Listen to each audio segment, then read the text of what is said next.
India Ireland 2020 പരമ്പരയ്ക്ക് ഇന്ന് തുടക്കമാകുന്നു. 15-കാരൻ വൈഭവ് സൂര്യവംശി കളത്തിലിറങ്ങുമോ എന്ന് കാത്തിരിക്കുകയാണ് ആരാധകർ. വൈകിട്ട് 6 മണിക്ക് അയർലൻഡിലെ ബെൽഫാസ്റ്റിലാണ് പരമ്പരയിലെ ആദ്യ മത്സരം.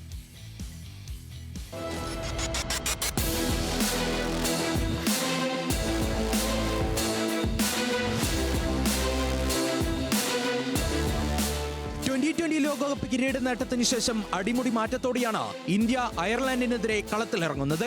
ലോകകപ്പ് കിരീടം നേടിയ ക്യാപ്റ്റൻ സൂര്യകുമാർ യാദവിനെ മാറ്റി ശ്രേയസ് അയ്യരുടെ കീഴിൽ ആദ്യ മത്സരത്തിന് ഇന്ത്യ ഇറങ്ങുമ്പോൾ ആരാധകർ ഉറ്റുനോക്കുന്നത് 15-കാരൻ വൈഭവ് സൂര്യവംശി കളത്തിലെത്തുമോ എന്നാണ്. IPL-ലെ തകർപ്പൻ പ്രകടനത്തിന് പിന്നാലെ ഇന്ത്യ എ ടീമിനായി വെറും 29 പന്തിൽ 94 റൺസ് അടിച്ചുകൂട്ടിയ വൈഭവിനെ പ്ലേയിങ് 11-ൽ ഉൾപ്പെടുത്തുക എന്നത് ടീം മാനേജ്മെന്റിന് അത്ര എളുപ്പമല്ല.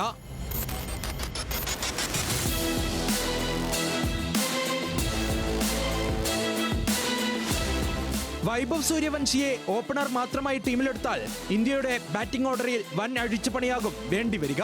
നിലവിൽ ഇന്ത്യൻ ടീമിന്റെ ടോപ്പ് ഓർഡറിലുള്ള സഞ്ജു സാംസൺ, അഭിഷേക് ശർമ്മ, ഇഷാൻ കിഷൻ എന്നിവർ 2020 ലോകകപ്പ് വിജയത്തിൽ നിർണായക പങ്കുവഹിച്ചവർ. ഒപ്പം മൂവരും മികച്ച ഫോമിലുമാണ്. വൈഭവിന് ഓപ്പണിംഗിൽ അവസരം നൽകണമെങ്കിൽ ഈ 3 പേരിൽ ഒരാളെ മാറ്റേണ്ടി വരും. അല്ലെങ്കിൽ ബാറ്റിംഗ് ഓർഡറിൽ മാറ്റം വരുത്തണം. വൈഭവ് ടീമിലെത്തിയാൽ സഞ്ജു സാംസനെ ഓപ്പണിംഗിൽ നിന്ന് മാറ്റി വീണ്ടും മാനേജ്മെന്റ് പരീക്ഷണത്തിന് മുതിർന്നേക്കും.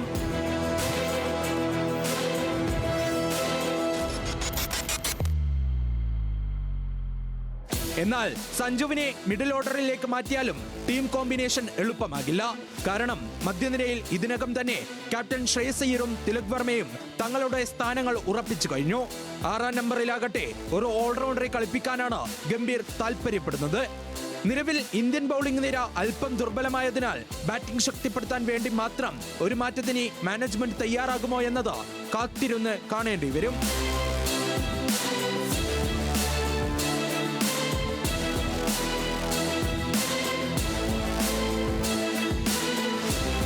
ക്രിക്കറ്റ് ഇതിഹാസം സച്ചിൻ ടെണ്ടുൽക്കറുടെ 36 വർഷം പഴക്കമുള്ള റെക്കോർഡ് മറികടന്ന് ഇന്ത്യൻ സീനിയർ ടീമിലേക്ക് വിളിവരുന്ന ഏറ്റവും പ്രായം കുറഞ്ഞ താരമെന്ന റെക്കോർഡുമായാണ് വൈഭവ് നീലപ്പടയിലേക്ക് എത്തിയത്.